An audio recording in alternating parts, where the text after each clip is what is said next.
The camera pans across the glittering studio as tension hangs in the air. Tonight's panel had been advertised for days, a face-off between political firebrand Karoline Leavitt and legendary actor Robert De Niro. The network framed it as a generational clash, but no one was prepared for the fireworks that would follow.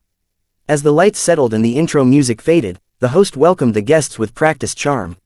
Karoline adjusted her blazer, her expression calm but focused. De Niro leaned back in his chair, arms crossed, a faint smirk playing on his lips. He wasn't worried. He'd faced tougher crowds, or so he thought. The conversation began innocuously enough, with the host throwing a softball question about Hollywood's role in modern politics. De Niro took the bait, launching into a familiar rant about the state of the country, and how actors like him have a responsibility to speak out. He spoke with the confidence of someone used to applause after every line. But this wasn't a film set, and Karoline Leavitt wasn't about to play an extra in his scene. Her moment came when the host turned to her and asked what she thought about celebrities using their platforms for political speech. Karoline smiled, not the forced, media-trained kind, but the kind that hinted at something brewing beneath the surface. She looked directly at De Niro, then at the camera, and calmly said, "I think it's time we stop confusing acting talent with actual political wisdom. Being in front of a camera doesn't make you an expert on policy, Mr. De Niro." The air in the room shifted. The studio audience, instructed to remain neutral, reacted with a few gasps and some restrained murmurs. De Niro's smile faltered, but he remained silent. Karoline wasn't finished. She continued, her voice steady and composed. "We live in a time where Hollywood elites think yelling louder makes them right. They say they speak for the people, but when's the last time they actually listened to anyone who disagreed with them?" She turned back to the host, adding, "It's frustrating to watch people with so much influence use it to divide, insult, and belittle those who don't share their beliefs." It wasn't grandstanding. It was controlled fire. De Niro leaned forward, clearly irked. He opened his mouth, but the host gestured for Karoline to continue. "Let me finish," she said, politely but firmly. "It's easy to deliver rants from $1 million mansion. It's easy to preach unity while publicly insulting half the country. What's hard is actually representing people who feel ignored, disrespected, and written off by the same folks who claim moral superiority." She folded her hands neatly in front of her. "What's hard is standing here, knowing I'll be mocked by millions just for saying what millions more are thinking." De Niro chuckled dryly and muttered something under his breath. Karoline caught it, raised an eyebrow, but didn't address it directly. The host looked uneasy, sensing that something unprecedented was happening. For once, a political guest wasn't retreating in the face of celebrity firepower. The moment was electric. Online, clips were already being posted by viewers. Karoline Leavitt's opening remarks were spreading like wildfire across X, TikTok, and Instagram. Conservative influencers were already declaring, "She just ended him." Back in the studio, the host finally turned to De Niro for a response. But even before he spoke, everyone knew this wasn't going to be a routine exchange. Karoline had set the tone, and made it clear she wasn't afraid of a Hollywood name or the audience watching at home. Her calmness wasn't weakness, it was strategy, and it worked. The battle lines were drawn, and De Niro, known for his commanding presence, suddenly looked like he was playing catch-up. Robert De Niro leaned forward, placing both hands firmly on the table in front of him. His jaw tightened ever so slightly as he looked across at Karoline Leavitt. The smile he wore moments ago had vanished, replaced by a stern, almost paternal glare that said he was about to teach a lesson. The host, clearly sensing the rising tension, turned toward him cautiously and asked, "Robert, would you like to respond?" De Niro didn't miss a beat. "Yeah," he said with a sigh, the kind meant to dismiss everything that had just been said as foolish. "With all due respect, this is the problem right here," he began, pointing subtly in Karoline's direction. "You have these kids, these commentators with no real experience, no understanding of the world, suddenly acting like they've got it all figured out." He paused, waiting for that familiar applause, the kind he was used to in award shows or political rallies, but the studio remained respectfully silent. Still, he pressed on. "I've lived through real moments in American history," he said, his voice rising ever so slightly. "Vietnam, Watergate, 9/11, Trump. I've seen what happens when people stop thinking for themselves and start following personalities who don't have a clue about policy, about sacrifice, about leadership." Karoline sat still, expression unreadable, as De Niro's tone shifted from patronizing to downright angry. "And now," he continued, We have talking heads who go on TV just to stir up division. They don't know the first thing about compromise or public service. They're here to throw bombs, to go viral, not to actually solve anything." Karoline slightly tilted her head, her eyes locked on him. She didn't interrupt, and that only made De Niro lean in more, like a boxer trying to land a knockout punch before his opponent has a chance to strike back. "What really bothers me," he said, voice now sharp, "is the arrogance. The idea that someone barely out of college thinks they can sit across from me and lecture me on politics, on decency, on integrity. I've spent decades fighting for what I believe in, not because it's trendy, not because it gets clicks, but because I give a damn about this country." The host shifted uncomfortably in his seat, eyes darting between the two guests. De Niro's voice began to quiver, not with weakness, but with that unmistakable mix of fury and disbelief. "It's insulting," he said, shaking his head. "It's insulting to every American who's actually done the hard work, who's struggled, who's lost people, who's seen this country change, for better and worse, to have some influencer or media puppet sit here and pretend they've earned the right to talk down to me." He punctuated the sentence with a forceful hand gesture, knocking his coffee mug slightly. The camera caught every second. Karoline still hadn't spoken. The restraint was unnerving, and perhaps that's what fueled De Niro further. He turned to the host and said, "This is where we are now. We platform people who've never run for office, never written legislation, never had to compromise with someone they disagree with. They just scream louder, make flashy soundbites, and treat politics like a TikTok challenge." The insult lingered in the air. A few studio staff members exchanged glances behind the cameras. Viewers at home flooded the comment sections of live streams and news feeds. The quote was already being clipped, shared, and debated. De Niro took a deep breath, looking almost exhausted. "Look, I don't hate anyone. I don't sit here trying to destroy people's careers. But when someone walks in here acting like they've got it all figured out at 20-something years old, when they haven't lived through a single war, a single economic crash, a single real cultural shift, and then tries to throw shade at people who have, I'm sorry, I can't stay quiet." Karoline leaned forward slightly, finally moving after several minutes of frozen intensity. She didn't speak, not yet, but her expression suggested she'd heard every word and was storing them with clinical precision. De Niro, now visibly flushed, took a sip of water, though his hands betrayed a slight tremor. For all his accolades and experience, he was used to admiration, not resistance. Especially not from someone half his age. In the control room, producers were buzzing. They knew this was lightning in a bottle. The moment was raw, unscripted, and unpredictable, the exact kind of television that breaks the internet. Ratings were spiking in real time. Clips of De Niro's rant were already being uploaded with titles like, "De Niro explodes on conservative pundit," and, "Legendary actor shuts down right-wing talking head." But no one had yet heard Karoline's response. The host glanced at her, then at De Niro, unsure whether to move on or lean into the firestorm. But the decision was about to be made for him.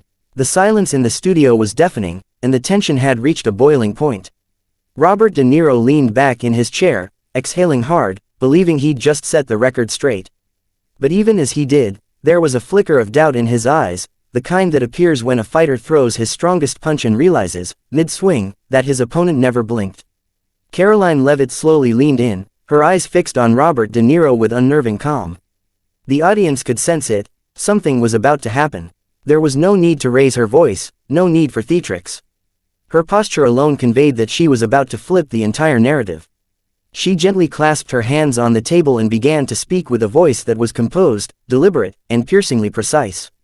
"Mr. De Niro," she said, pausing for just a beat, "I respect your career, your legacy, and what you've accomplished in film. But respectfully, this isn't a movie. This is real life." The words hung in the air like a blade. "You say I haven't lived through anything. That I don't understand war, economic collapse, or cultural change," she said, locking eyes with him. "But I represent a generation that grew up during a never-ending war on terror, lived through the Great Recession as children, saw families lose everything, and watched cities burn on the evening news, all before we were old enough to vote." De Niro shifted in his seat, jaw clenched, but Karoline didn't stop. "We've seen the failures of both political parties. We've seen celebrities lecture us about morality while living behind gated estates. And we've seen your generation sell us a broken system, one that protects fame over honesty, politics over people, and narratives over truth." The camera zoomed slightly on her face as she delivered the next blow. You want to talk about experience? Fine. You acted in films about crime, politics, and war. I've worked in politics. I've sat in rooms where real decisions get made. I've talked to voters who don't care about celebrity opinions. They care about paying rent. About rising crime. About a government that mocks them for having concerns you dismiss as nonsense. The audience was visibly leaning in now, drawn to the slow, surgical dismantling unfolding before them. And let's be honest, she continued, voice unwavering, you've used your fame not to uplift or unify, but to demonize anyone who disagrees with your worldview. You've called entire groups of Americans, idiots, morons, and worse. Then you sit here and act offended that someone talks back. De Niro opened his mouth, but Karoline lifted a finger subtly, not to interrupt, but to hold the floor. You had your turn, she said, coolly.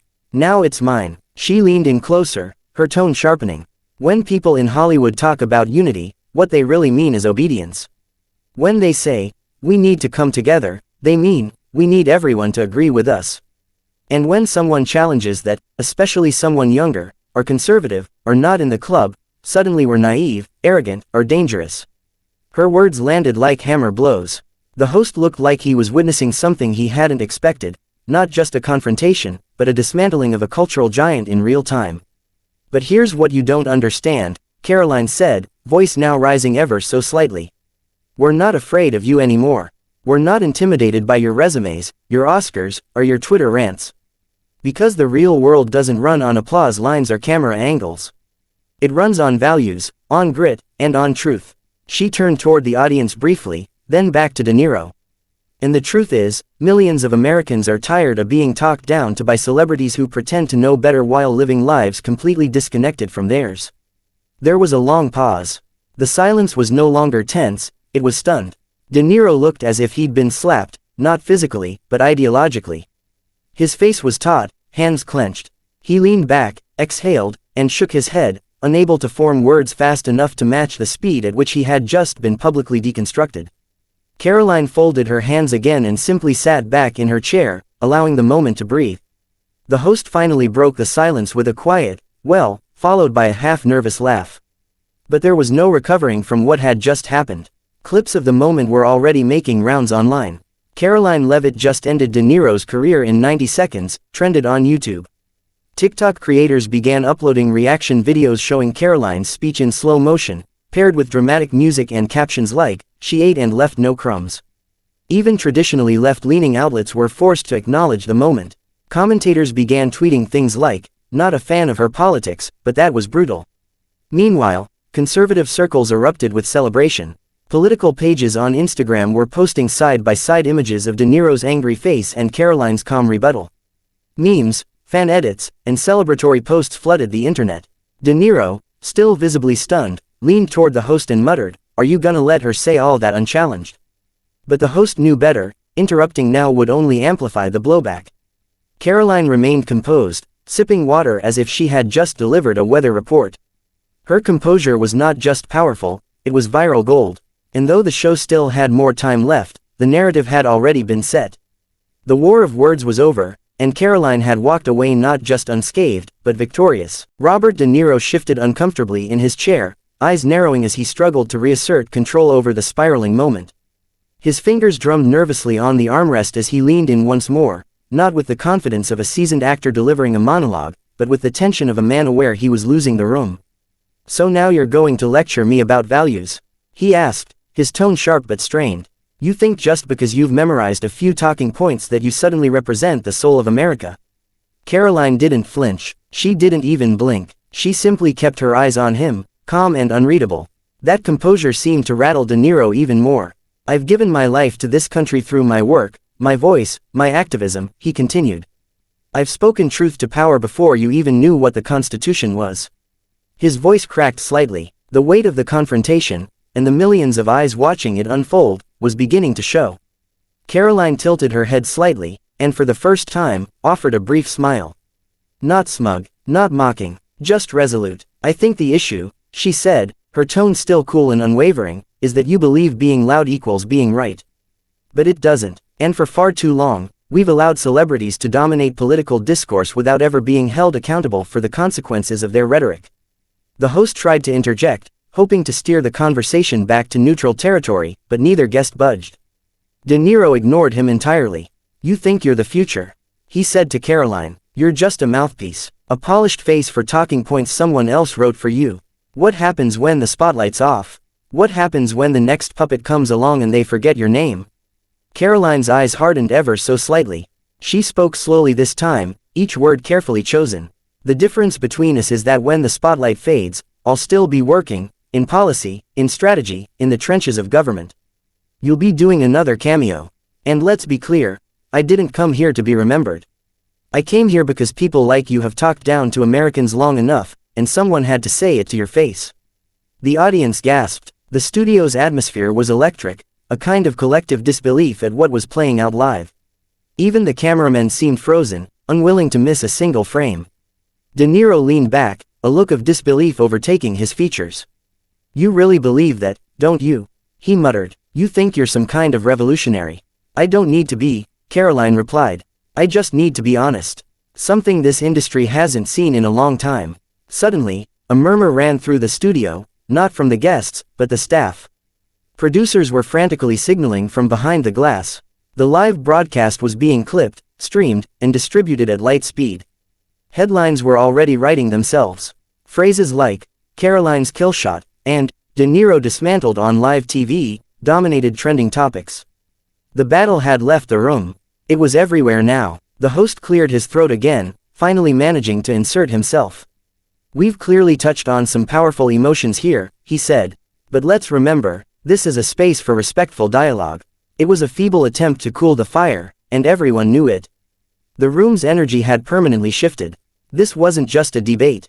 It was a cultural collision. De Niro leaned forward once more, but this time his voice was quieter. "You think the world is black and white. It's not. You'll learn that eventually." Karoline looked at him with a trace of empathy, not sympathy, just understanding. "No," she said softly. "What I've learned is that when people lose an argument, they start reaching for ambiguity. But truth doesn't hide behind gray areas. It's just inconvenient to those who built their legacies on pretending they knew everything." De Niro sat back, clearly rattled. For the first time, he had no retort. No clever line. No Oscar-worthy finish. Just silence. The host, sensing the weight of that silence, looked down at his notes, then quickly back up.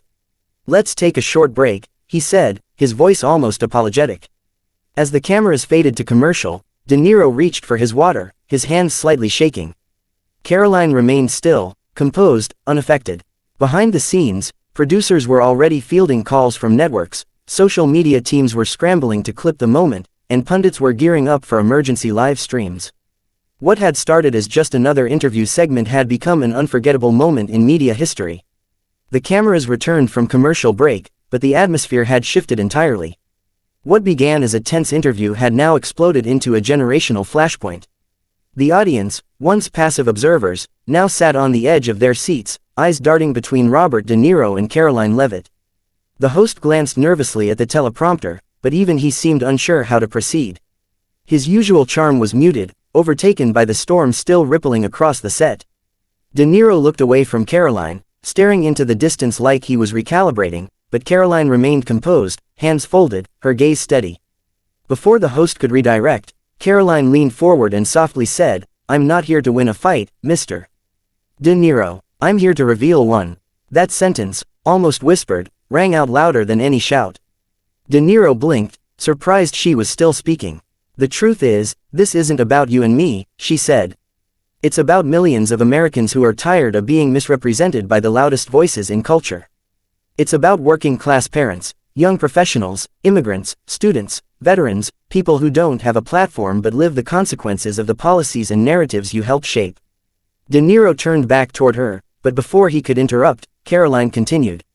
"You called half the country fools. You labeled them uneducated, dangerous, clowns. But they're nurses, truck drivers, teachers, factory workers. They're not perfect, but they love their country. And they're tired of being insulted because they don't think like Hollywood does."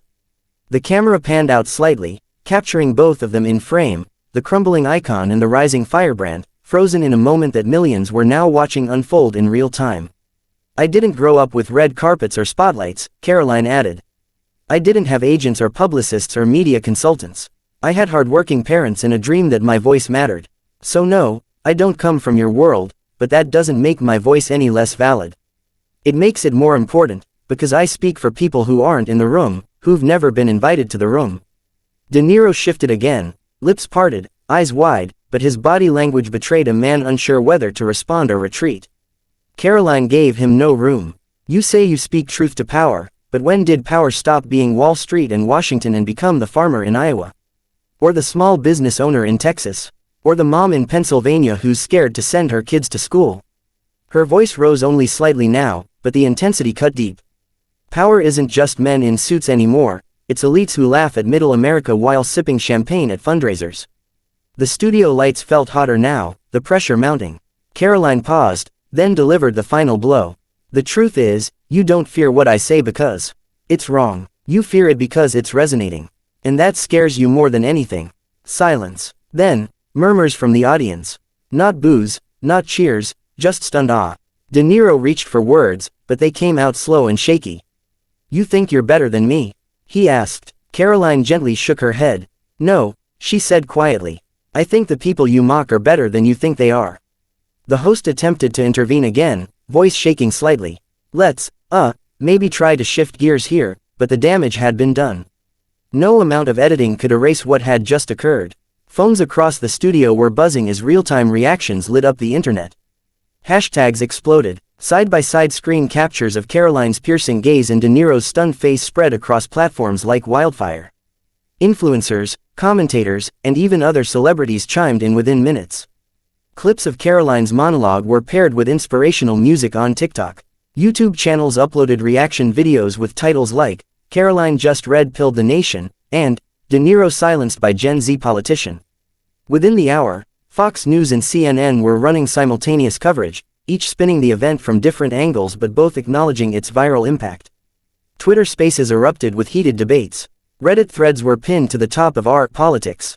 Instagram meme pages had already crowned Karoline as America's new Iron Lady. De Niro finally spoke again, his voice hoarse. You talk like you know everything. But you're young. Someday, life is going to humble you. Karoline nodded, but her response was immediate. Maybe it will, but I'd rather be humbled by life than silenced by fear. A single clap came from the audience. Then another. Then a ripple of applause, awkward at first, but growing louder. De Niro looked away, jaw tight. Karoline didn't smile, didn't gloat. She simply sat still, letting the moment carry itself. The host, now visibly flustered, tried one final pivot. Let's take some questions from the audience, he said. But even he knew the interview was over, everything after this would just be echo. The studio faded to black moments later, but across the nation and beyond, millions of viewers weren't ready to move on. The clash was already being dissected by political analysts, media influencers, and everyday citizens. What had happened on that set wasn't just a debate. It was a generational torch being lit, and Karoline Leavitt had just become the face of a movement.